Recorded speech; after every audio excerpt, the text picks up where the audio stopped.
Hi guys, Mr. Roper here, and I'm going to introduce you today to one of my favorite things about Adobe Photoshop, and that's the brush tools. In Photoshop, you can create brushes that look and act and feel just like the real thing. So you can pretend like you're painting with watercolor, ink, acrylic, pencil, charcoal, you name it. It's one of the most powerful features of Photoshop and something that I've really been diving into a lot lately with my own personal work. Here you can see some of my most recent drawings. I'm doing Inktober this month, and I'm doing a different comic book character every day of the month.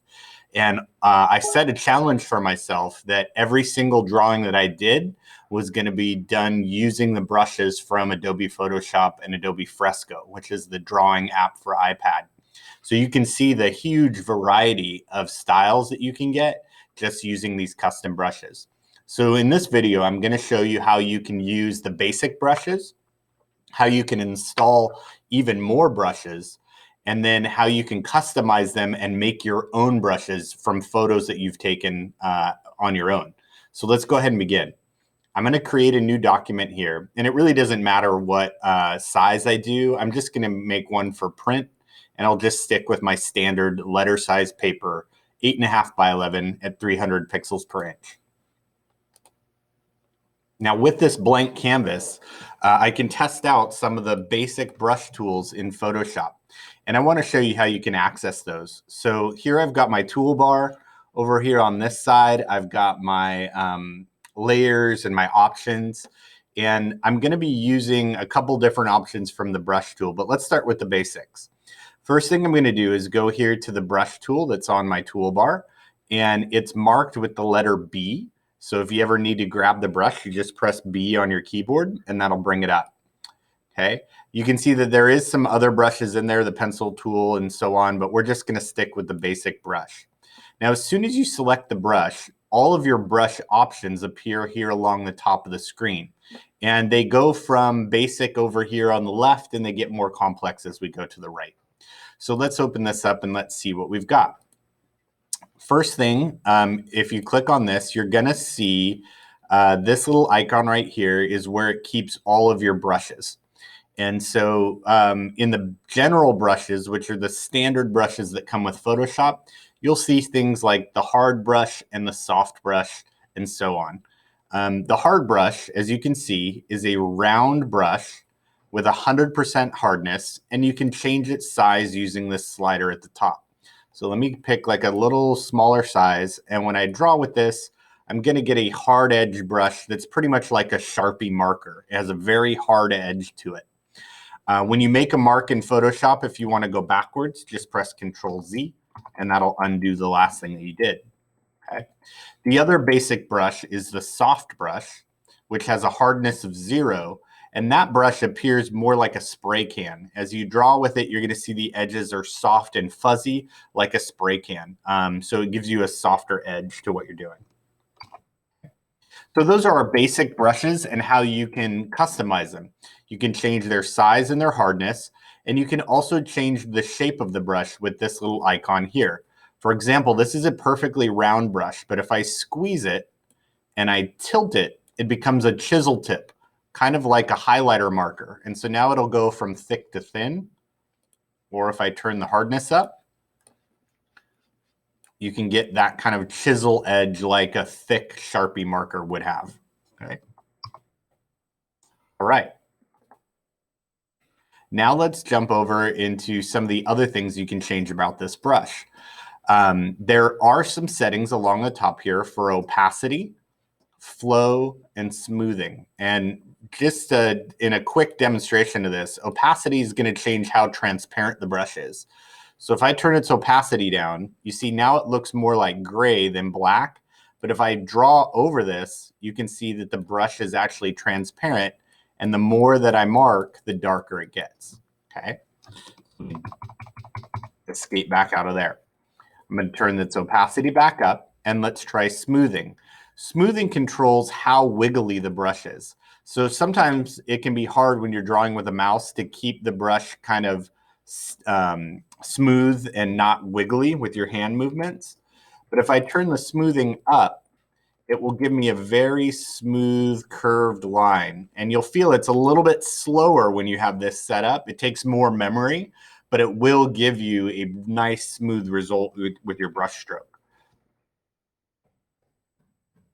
Okay, so you've seen some of the basic brushes, but there are also hundreds of other brushes that are included with Photoshop. When you open this up, we were only in the general brushes folder, but there's also dry media brushes that look like dry things like pencils, charcoals, pastels, and each of these has a slightly different look to it. Here's the pencil brush, for example. If I turn this up, and you can make your brushes bigger or smaller using the two bracket keys on your keyboard next to the letter P. So I'm going to make this brush a little bit bigger so you can see it's kind of oddly shaped. It's not circular. It has more of a rough edge to it. And when I draw, it's going to give me that rough edge like a charcoal pencil. Okay.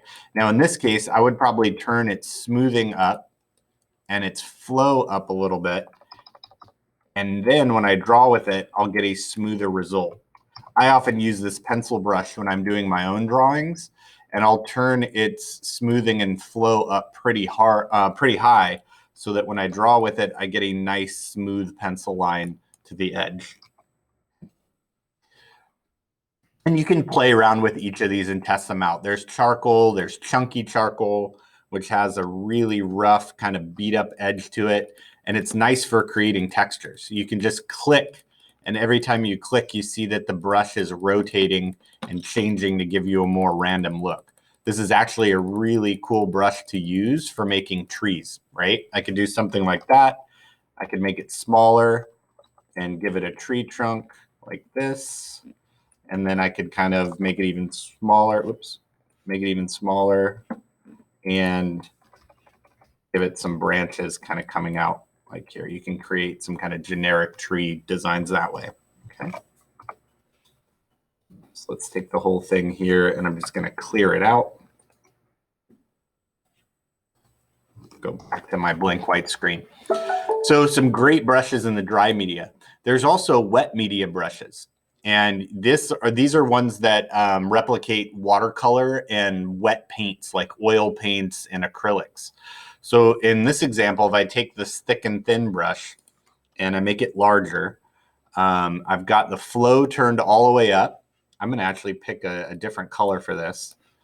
And as I paint with it, it's going to give you kind of a wet edge to the brush. Okay. And I can layer this up. It works a little bit like a hard edge brush in this case. If I change its mode from normal to multiply, as I paint, each time I paint, it's going to get darker, and you can layer up color this way. Okay. So let's go back a few steps, take that back to the white brush. The other one that will be in there are like the oil paint brushes. And you can see they have kind of a smeary look to them. As you paint, the edges kind of fade in and out like an oil brush. And if you go back over them, you can actually continue to smear those colors around the edges. And so you can get really nice, natural looking brushes that way. Okay, let's take that all the way back. So cool. Those are the basic brush categories. There is one more folder called Special Effects, and this is where you can get things like paint splatters and halftone patterns. So for example, with the splatter brush, if I turn this up really big, I can create awesome abstract paint splatters to create texture on my pages. There are some blending brushes in here that as you paint, they blend the colors into the background. And there are also, oops, let me get back to my brush here. There are also halftone or screen tone brushes that will fill in areas with a halftone pattern. This is basically a very small dot pattern that you can use to create shading, like in a comic book or a newspaper. So I use these a lot in my personal drawing style. They give you that kind of comic book or Japanese manga look to your drawings. Okay, so awesome stuff just with the built-in brushes, but you can see from my screen, I actually have way more brushes than that. What I've done is downloaded custom brushes from the Adobe website, and these are designed by a graphic designer named Kyle Webster. Kyle Webster started out creating brushes in Photoshop. Actually, I'm going to pause there for a second. So that brings us to the end of the basic brushes that are included in Photoshop. Try them out. Pick some different colors, mix them around, see what you can draw and create. And then in my next video, I'm going to show you how you can add even more brushes to your set to go farther with it.